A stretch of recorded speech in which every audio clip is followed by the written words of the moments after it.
नमस्कार, good morning Chhattisgarh. आप देख रहे हैं IBC 24 और मैं हूं आपके साथ छाया चौधरी। आप सभी को धनतेरस की बेहद शुभकामनाएं।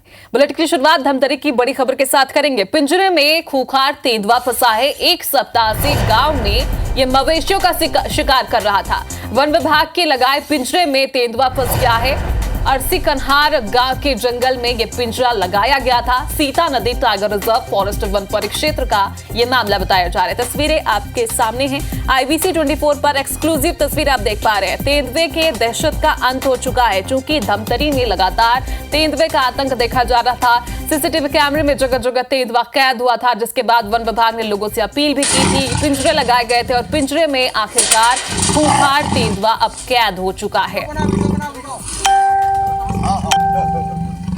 और लोगों में दहशत का माहौल भी क्यों था, ये आप आवाज सुनकर ही पता लगा सकते हैं। किस तरह से तेंदुआ दहाड़ रहा है, सुनिए जरा।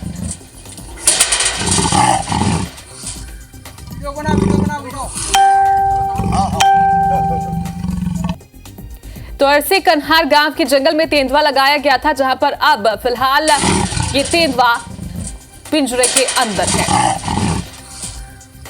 संवाददाता देवेंद्र हमारे साथ फोन लाइन पर जुड़े हुए हैं। तो देवेंद्र, जरा जानकारी दीजिएगा, किस तरह से वन विभाग ने पहल की थी, किस तरह से जो है पिंजरा लगाया गया था और अब जाकर दहशत का अंत हुआ है। जी बता दूं, ये शिकारी तेंदुआ है जो आज शिकार की लालच में आकर के वन विभाग के लगाए पिंजरे में कैद हो गया है। दरअसल ये सोनपुर क्षेत्र के एक ग्राम है जो अरसी कन्हार क्षेत्र में एक सप्ताह से गांव में मवेशियों का शिकार कर रहा था। लगातार ग्रामीणों में दहशत थी, जिसको लेकर के ग्रामीणों ने वन विभाग को सूचना दी थी और दहशत आलम को लेकर के वन विभाग ने गांव के समीप जो जंगल में पिंजरा लगाया हुआ था। टाइगर रिजर्व फॉरेस्ट तेंदुआ पकड़ने के लिए जो पिंजरा लगाया था, उसमें आज देर रात्रि ये कैद हुआ है। बता दूं, गांव वालों ने राहत की सांस तो ली है और वन विभाग के अधिकारी तेंदुआ के हेल्थ चेकअप करने के बाद इसे सुरक्षित इस जंगल में छोड़ने की तैयारी कर रहा है। जी शुक्रिया देवेंद्र, नजर बनाकर रखिएगा।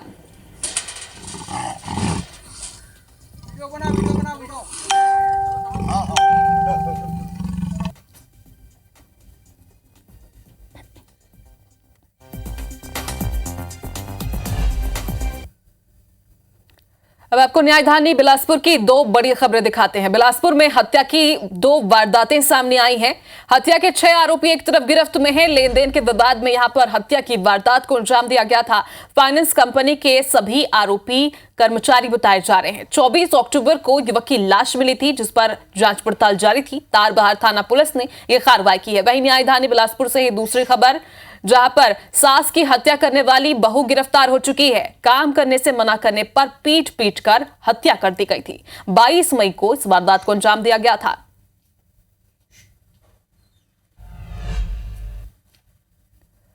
सख्ती से खबर है, विधायक का आमरण अनशन यहां पर जारी है। सख्ती से आपको खबर बता रहे हैं, चंद्रपुर विधायक रामकुमार यादव का आमरण अनशन अभी भी जारी है।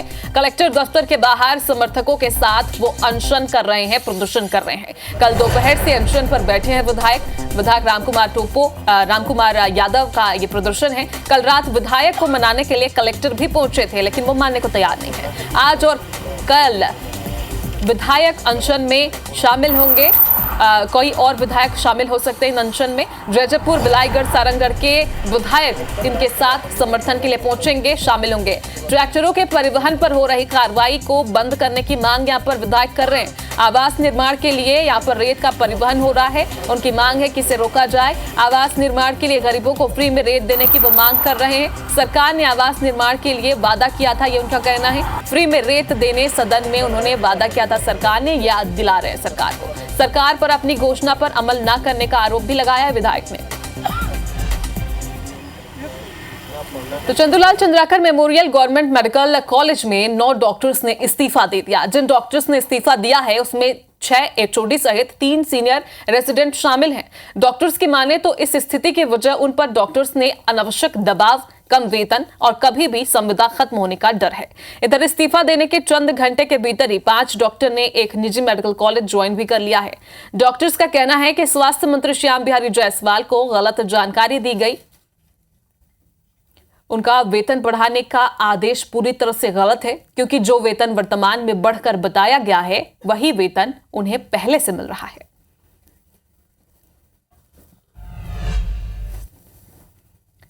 अब आपको बताते हैं साय कैबिनेट के बड़े और अहम फैसले। नगरीय निकाय पंचायत चुनाव में ओबीसी को आरक्षण मिलेगा, तो ये अहम फैसले हैं। कुछ और भी फैसले हैं। 60+ उम्र वालों को मुफ्त तीर्थ यात्रा की सुविधा दी जाएगी।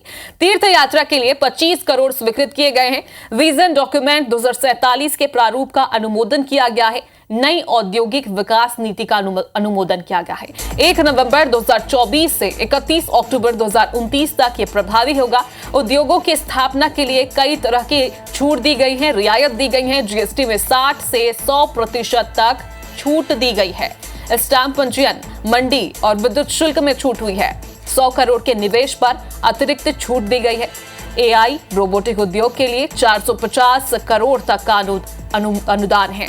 नवा रायपुर में स्वास्थ्य शिक्षा के लिए रियायती दर पर भूखंड भी उपलब्ध कराने की छूट दी गई है।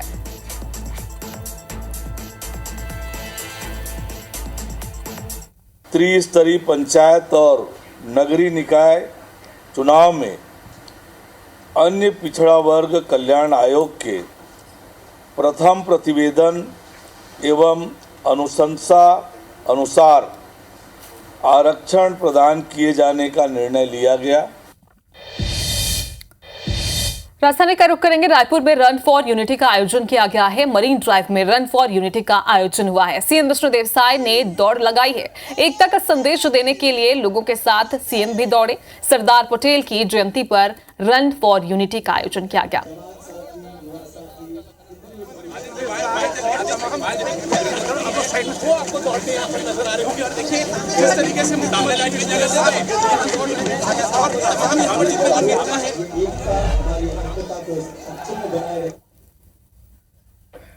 हमारे देश के पहले उप प्रधानमंत्री और गृह मंत्री सरदार वल्लभ भाई पटेल की जयंती है, जिसको पूरा देश एकता दिवस के रूप में मनाता है।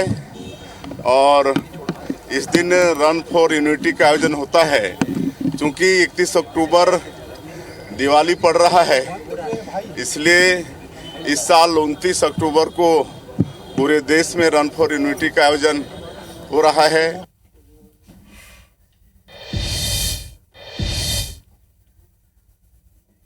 रन फॉर यूनिटी के तहत आप देख सकते हैं कि 3 मंत्री जो है और 2 विधायक दौड़ रहे हैं। टंकराम वर्मा जी, रामविचार नेताम जी, महिला एवं बाल विकास मंत्री लक्ष्मी रजवाड़े जी और हमारे साथ जो है गुरु हैं, आप देख सकते हैं, और पुरंदर मिश्रा जी। टंकराम वर्मा जी, आप तो खेल एवं युवा कल्याण विकास के मंत्री भी हैं, क्या मैसेज है? मैसेज है कि हमारे प्रधानमंत्री माननीय नरेंद्र मोदी जी के आह्वान पर हमारे सरदार वल्लभ भाई पटेल जी के जन्म दिवस को एकता के दिवस के रूप में मनाते हैं। हम सब देश की एकता, अखंडता, सुरक्षा के लिए हम सब काम करें।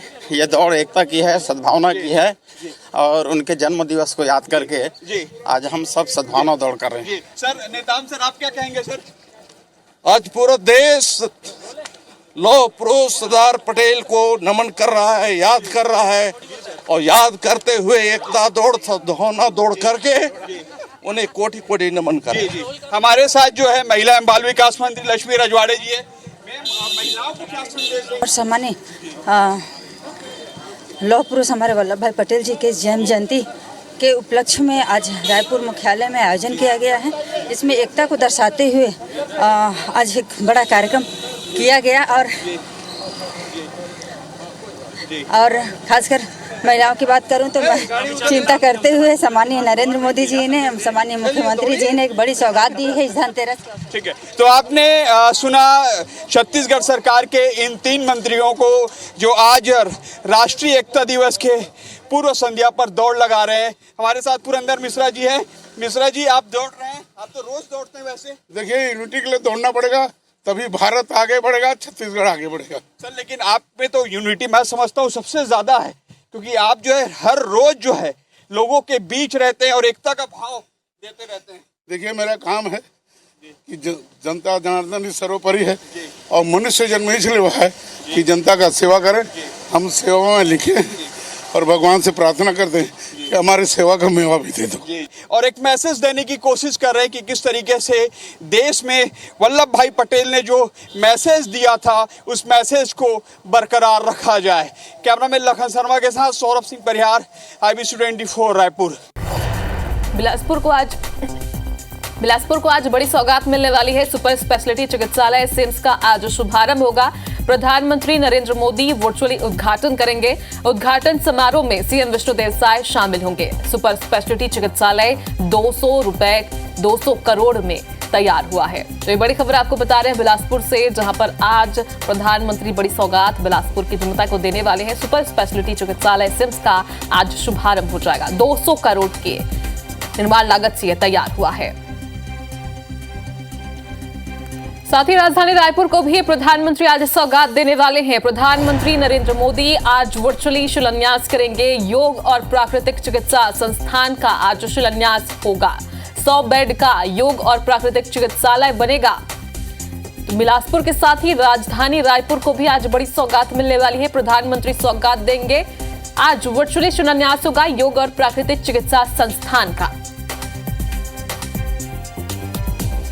यहाँ पर रुक रहे एक और छोटे से ब्रेक के लिए। रायगढ़ जिले में पिछले कुछ सालों से जंगली हाथियों की करंट की चपेट में आने से मौत हो जाती है। इसके बावजूद भी हाथियों की मौतों को रोकने के लिए कोई ठोस कार्य योजना नहीं बन पाई है। जिले में हाथी प्रभावित इलाकों में तारों को केबल में तब्दील करने के लिए बिजली विभाग ने 206 करोड़ का प्रस्ताव बनाया, जो अब तक लंबित है। फिलहाल जानकारों का मानना है कि अगर शासन राशि की स्वीकृति देता है तो बिजली के तारों की ऊंचाई बढ़ाई जा सकती है। शासन को जो नंगे वायर जा रहे हैं 1100 केवी का तार जा रहा है, इतने हाई वोल्टेज तार जा रहे हैं, उस पर केबलिंग कराना चाहिए, केबल लगानी चाहिए ताकि नंगे वायर से जनहानि या पशु हानि ना हो। तारों की ऊंचाई बढ़ाने की जो हमारी कार्य योजना है उसमें अभी तक हम करीब 7.5 करोड़ रुपए खर्च कर चुके हैं विभागीय मद से। 206 करोड़ रुपए हमारा एस्टिमेशन है। उसके लिए बहुत सारा पैसा हो जाता है, इसलिए हमारे द्वारा प्रस्ताव बनाकर इसको भेजा जा रहा है अलग अलग स्कीमों में।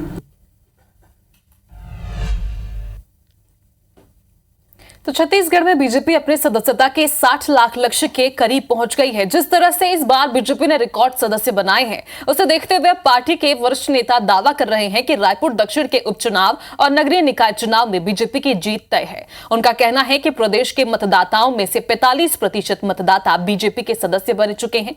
बीजेपी के प्रदेश प्रवक्ता केदार गुप्ता ने कहा कि प्रदेश की जनता डबल इंजन सरकार के फायदे को देखते हुए खुद ब खुद बीजेपी से जुड़ रहे हैं। लोगों के उत्साह को देखकर हमारा दावा है कि रायपुर दक्षिण उपचुनाव के साथ ही हम नगरीय निकाय चुनाव में भी भारी बहुमत से जीत हासिल करेंगे। इस पर पीसीसी चीफ दीपक बैज ने कहा कि हम पहले दिन से कह रहे हैं कि बीजेपी का सदस्यता अभियान पूरी तरह फर्जी है।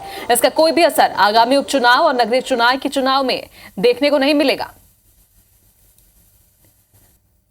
सदस्य बनना, अब वो लगातार बन रहे हैं। तो निश्चित रूप से जो कांग्रेस में अपराधगढ़ था, जो भ्रष्टाचारियों का राज था, अब सारी जनता मिलकर उसे उखाड़ फेंकेगी और कार्यकर्ताओं का संजोग और योग जो देवतुल्य है वो तो जनता के साथ भिड़ेंगे ही।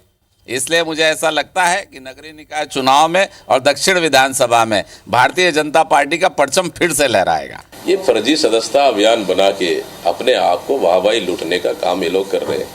मैंने शुरू से ही कहा ना, उनकी सदस्यता अभियान पूरी तरह से फर्जी है और नगरीय निकाय चुनाव अभी तक ये लोग तय नहीं कर पा रहे हैं, तो क्या हालत हो सकती है आप उसको समझ सकते।